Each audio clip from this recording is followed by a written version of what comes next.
Após tantos anos de sucesso, é inegável que o iPhone, esse celular aqui da Apple, tem problemas sérios. Você quer alguns exemplos? O fiasco dos iPhone mini, a vergonha alheia dos iPhone SE e um iPhone 15 Pro com um chip tão poderoso, mas tão parrudo que precisou ter o seu desempenho capado, limitado mesmo, porque estava esquentando demais a ponto da galera queimar a mão só de tocar nessa parte de trás. E agora, ainda por cima, a Apple quer lançar um iPhone Ultra em 2024. Parece que a própria Apple esqueceu que o cliente padrão Apple tem um perfil muito específico. Supostamente são pessoas exigentes que querem um produto premium e que também não gostam de pensar, aspas imaginárias aqui, na hora de comprar. Ou seja, buscam produtos que o mercado confuso dos Androids com milhares de opções simplesmente não consegue ou não pode oferecer. Pelo menos não em quantidade suficiente. A gente tem ótimos Android, mas não é disso que eu vou falar hoje. Esses clientes padrão Apple querem a certeza de que estão comprando eletrônicos parrudos em seus respectivos nichos. São pessoas que não têm nem tempo,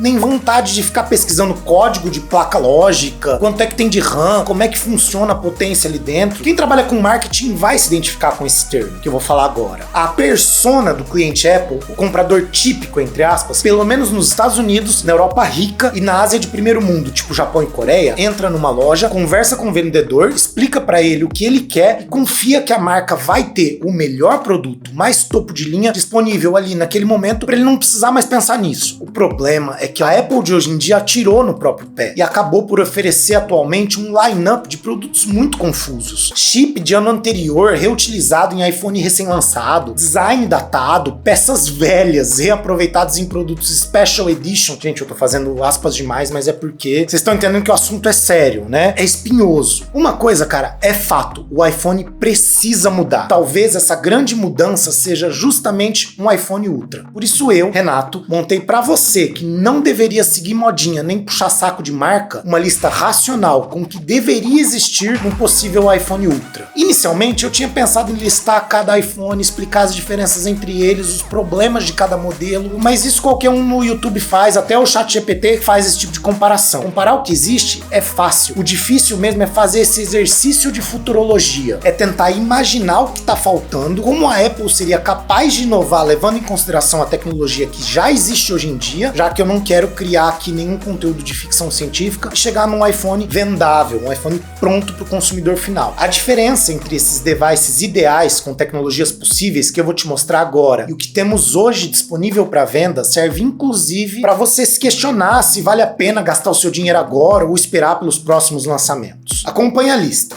Primeiro, uma câmera frontal. A gente precisa falar de câmeras frontais melhores, com pelo menos 24 megapixels, que poderia ser instalada no aparelho de dois jeitos. O primeiro é ali embaixo da tela, que me parece uma ideia meio ruim por conta da questão da privacidade. Mas se eles optarem por esse caminho, é uma câmera que precisa de reposicionamento, na minha opinião, no meio da tela. Assim a gente não precisaria de efeitos digitais para não ficar com aquela expressão de quem tá sempre olhando para baixo. A segunda opção é manter esse design atual de notch, ou melhor, de Dynamic Island, e só pensar em melhoria de componentes. O que, claro, que me lembra de falar sobre a Dynamic Island. Pensa num negócio que foi um desperdício de marketing. Essa pílulazinha e o buraquinho, de lado, parece um i minúsculo. E a Apple perdeu uma chance de ouro de transformar esse negócio numa marca registrada do iPhone. A Dynamic Island ainda é só um remendo para uma limitação real, assim como foi o notch. Um design que curiosamente funciona muito bem nos MacBooks, já que aquela parte da tela ali de cima sempre foi subutilizada, porém que no iPhone deixa o bicho meio estranho, ocupa o espaço de outras informações mais importantes, enfim. Tanto a Dynamic Island quanto o Notch servem para esconder uma limitação de hardware que mais cedo ou mais tarde vai precisar ser solucionada pela Apple, principalmente nos iPhones. Isso que eu nem quero entrar no assunto iPad, deixa para outro vídeo, mas o fato é que não dá para pensar num iPhone Ultra sem uma câmera frontal nova. Como ela vai ser colocada, eu não sei. Se eu soubesse, eu estaria trabalhando em Cupertino. Segundo ponto importante, notificações. Eu espero no iPhone Ultra mais privacidade, que as notificações ocupem menos espaço na tela, como por exemplo num celular da Motorola, que eu acho super super bonitinho que fica ali em cima no cantinho. Os caras podiam copiar esse estilo ou escolher algum lugar que exiba notificações antigas, tipo um Notification History, não sei, uma lixeira de notificações, algum lugar que exiba notificações antigas, mesmo aquelas que a gente já apagou uma vez, ou por erro ou de propósito, porque eu passo muita raiva toda vez que eu quero buscar uma informação de alguma notificação antiga e simplesmente não encontro. Eu passo mais raiva ainda quando é um aplicativo. Eu clico ali, o negócio não funciona, aí eu já não acho o caminho, é um saco, velho. A gente precisa repensar notificações. Agora eu vou tocar num tema que envolve um pouco de segurança e envolve um pouco de personalização, que é o Touch ID. Um Touch ID novo já deveria ter sido desenvolvido. Devia estar no botão Power, como aqui no iPad, quer ver? Será que ele vai mostrar? Tá vendo aqui, ó? O iPhone merece um Touch ID igual ao do iPad, gente. Não dá. E espaço tem, ó. Os caras só não põem porque não quer. A minha sugestão seria colocá-lo no botão Power, como ali no iPad. Um novo sistema embaixo da tela também é legal, e se for a escolha da Apple, deveria ter uma grande área de contato. Inspiração para isso não falta, basta a gente olhar para os trackpads dos MacBooks e para o tamanho maravilhoso deles. Imagina um Touch ID com esse tamanho, que pegue mais ou menos toda essa parte inferior da tela. Cara, ia ser fenomenal. Mas para mim, o cenário de segurança ideal seria o iPhone Ultra ter o conjunto Face ID, Touch ID, que proporcionaria muito mais segurança. Cada aplicativo poderia utilizar um ou os dois, Two-Factor Authentication, não sei, uso tem. E aparecer até cenário de filme, quando o protagonista vai até aquele cofre super secreto, tem que botar o dedo, mostrar a cara, digitar uma senha. Cara, seria muito legal uma tecnologia assim na realidade. O que me leva a mais uma falha imperdoável da Apple, a falta de novos sensores nativos. Eu sei que sensores são um assunto bastante complicado. Tem muita gente nos podcasts aí da vida que fica zoando quem exige sensor novo todo ano, mas na minha opinião, esse tipo de postura dessa galera, postura de fanboy, gente, só atrapalha a inovação. A gente precisa sim de novos sensores. Temperatura ambiente, termômetro corporal, sim, eles são dois tipos diferentes. Medidor de velocidade, se um aplicativo de trânsito consegue, por que o iPhone não tem? Altímetro, barômetro, assim como um aplicativo nativo e dedicado a lidar com tantos dados, deveria estar à nossa disposição. Eu sou um grande fã de aplicativos nativos. Sei que muitos dos que existem hoje puxam dados e informações da internet para exibir pra gente, como por exemplo o aplicativo Weather, do clima. Mas, cara, você sabe que dependendo da hora do dia e do lugar onde você estiver, onde você morar, a diferença entre o que você tá sentindo no momento, por exemplo, em caso de temperatura, e o número que o aplicativo tá mostrando é absurdo. Para você ter noção, a diferença de medição de altitude entre o meu Apple Watch e o iPhone, que está aqui um do lado do outro, chega a ser de 4 metros. Isso é muita altura. Isso, cara, isso é mais que um andar de prédio. Não dá para ter uma imprecisão assim. A gente precisa de algo nativo, que funcione independente de internet, que não dependa de sinal de outros lugares. Hoje em dia, esses sensores são muito baratos e fáceis de se fazer. A Apple só não implementa essas inovações porque, sob a égide do Tim Cook, fica fazendo economia de porcaria. Falta também sensor de qualidade de ar, sensor de ultravioleta baseado em luminosidade, talvez usando a câmera, assim como um já mencionado aplicativo para gerenciar esse nível de informações daquela maneira Apple, simples e prática. Eu sei que tem alguns pontos onde aplicativos de terceiro acabam emulando todos esses dados, mas eu quero a simplicidade que a Apple sempre entregou, senão eu iria para a linha Android. Muitas dessas coisas, como eu já mencionei, tem medição no Apple Watch, mas e quem não gosta de relógio? O iPhone, até a sua vozinha de 78 anos, ou tem ou gostaria de ter. Relógio é uma coisa muito mais pessoal. Outra coisa que falta é um sensor infravermelho para controlar equipamentos mais antigos, tipo ar-condicionado, TV antiga, etc. Eu sei que muitas empresas hoje em dia acabam lançando aplicativos para controlar os seus próprios devices, mas o que eu gostaria mesmo é de alguma retrocompatibilidade, principalmente com controles remotos. Meu ar-condicionado novo talvez só precise da internet e de um Wi-Fi para funcionar. Eu consigo operar ele remotamente. Mas e o meu antigo da sala, que ainda não tá tão velho a ponto de precisar ser trocado? Eu gostaria de controlá-lo com mais facilidade. A tecnologia existe, só não é implementada porque a Apple não quer dar o braço a torcer e não quer admitir que o tal do HomeKit flopou, sei lá, desde sempre.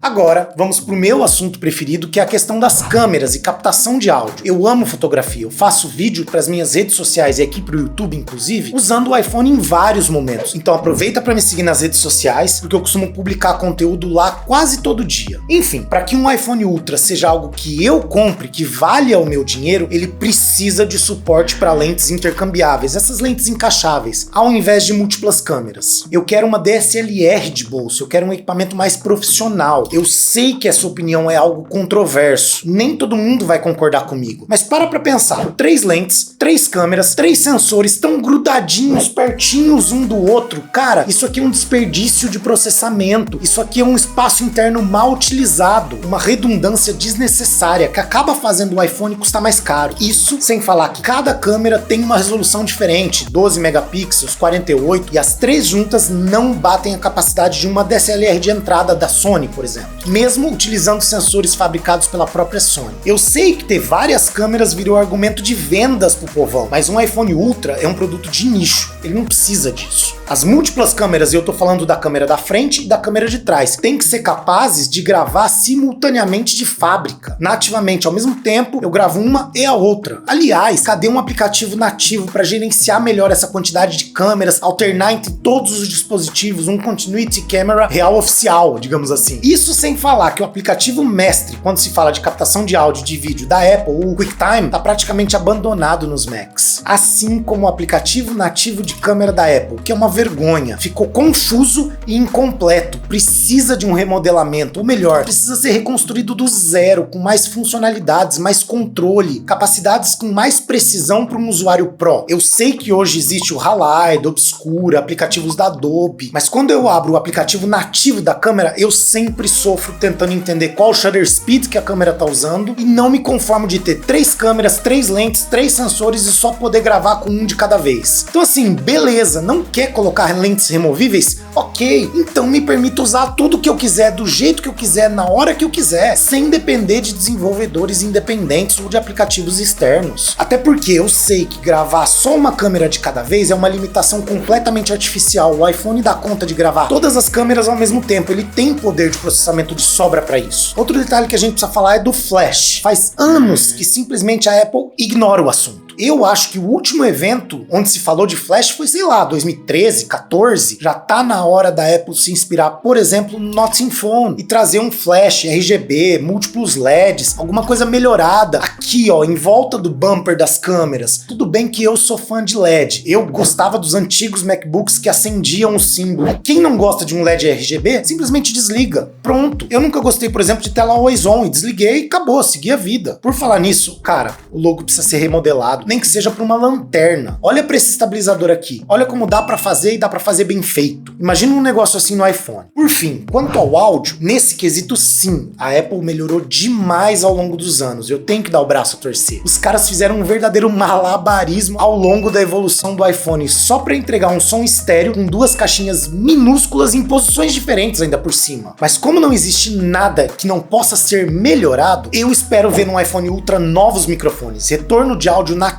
durante gravações, suporte a microfones shotguns, microfones de lapela Bluetooth. Se o DJI Osmo Pocket 3 consegue suportar nativamente, porque ele tem ali dentro um receptor, e consegue suportar nativamente um microfone de lapela Bluetooth, por que o iPhone não consegue? Eu não quero um negócio, um receptor conectado ali no USB, cara. Principalmente porque eu não quero ter que escolher entre colocar um SSD externo ou um microfone no meu celular. Eu quero usar os dois. Um iPhone Ultra merece esse nível de conectividade. Aliás, se você tá gostando desse vídeo, não esqueça de deixar o seu like e se não for inscrito, se inscreva. Aqui tem bastante coisa sobre tecnologia, sempre com foco na Apple, reviews de outros tipos de produto e muito mais. Continuando, eu até não queria entrar na polêmica da retirada do jack do fone de ouvido, mas eu acredito que um smartphone, especialmente um iPhone, para receber um título de Ultra, deveria ter um receptor interno de altíssima qualidade ou um conector dedicado para áudio, para fones de ouvido mais profissionais, com alta resolução e lossless. Quanto ao som que sai das caixinhas do iPhone, não basta ser estéreo como é hoje. Um iPhone Ultra precisa ter 4 caixas nas bordas, assim como o iPad, 2 aqui, 2 aqui. Ser capaz de reproduzir áudio espacial diretamente, conforme o vídeo ou o filme que estiver passando, sem essa necessidade de estar conectado a fones de ouvido. E não adianta falar de conectividade sem lembrar do USB-C, que foi algo bem legal, mas que obrigaram a Apple a colocar. Para mim, é meio inútil, já que mesmo com a possibilidade de se conectar um SSD externo, o smartphone só tem uma porta. Eu sempre ocupo a minha com o microfone. Então assim, um iPhone realmente Ultra precisa de algum tipo de conexão conector universal para dados e para energia no estilo MagSafe dos Macs. Não aquela bobina gigante de hoje em dia que tem ali atrás que só serve para esquentar e estragar a bateria do seu iPhone. Eu morro de medo de quebrar aquela portinha de dentro do USB também. Nisso, o Lightning me passava um pouquinho mais de confiança. Tudo isso sem falar no fato de que o próprio USB-C daqui a pouco já vai virar uma tecnologia obsoleta. Agora, mudando completamente de perspectiva, vamos pensar naquele aplicativo Freeform. Eu só consigo pedir pro iPhone Ultra o suporte a algum Apple Pencil que já exista, ou, Deus me livre, a criação de um específico pro iPhone. Mas ele não pode ser exclusivo, tá? Porque nisso o Samsung Galaxy Note Ultra, não sei das quantas, faz 1000 vezes melhor do que o iPhone. E não adianta suporte a uma caneta sem uma tela pelo menos 5K com 144 Hz variáveis, com mais brilho também, porque 120 Hz já é uma coisa assim, é uma coisa que existe hoje. Eu quero inovação, eu gasto dinheiro com tecnologia para ter coisas mais novas, não que simplesmente tá na média do mercado, tá? Aliás, outro assunto também, vou pegar o iPhone aqui para você entender. Os botões laterais sensíveis ao toque foram um rumor muito forte no ano passado. Infelizmente não vieram, pelo menos o Action Button chegou, mas eu espero para um iPhone Ultra todos os botões capacitivos, digitais, tudo. Eu quero poder programar esses 3 botões aqui do jeito que eu achar melhor. Outra coisa que eu já falei meio por cima, mas que vale ressaltar, é a importância da recarga reversa. Por isso que eu falei sobre um conector universal. Eu não sei se os caras vão bolar alguma coisa sem fio ou com fio e pouco importa. O que eu quero é poder sair para viajar só com o iPhone, que ele carregue minha canetinha, meu fone de ouvido, meu relógio, tudo. Esse MagSafe que existe hoje magnético é legal e tal, mas não supre todas as minhas necessidades. E bom, eu acho que eu já cobri praticamente todas as inovações que eu espero para um iPhone realmente ultra. Eu vou acompanhar o próximo lançamento, torcendo para ver um iPhone assim, inovador, assim como o iPhone X foi quando ele foi lançado. Mas mais importante que a minha é a sua opinião. Minhas expectativas para um iPhone Ultra são altas demais? O que você gostaria de ter num iPhone novo? Existe espaço no mercado para um iPhone Ultra? Enfim, a gente se vê na próxima. Valeu, falou, abraço, bora!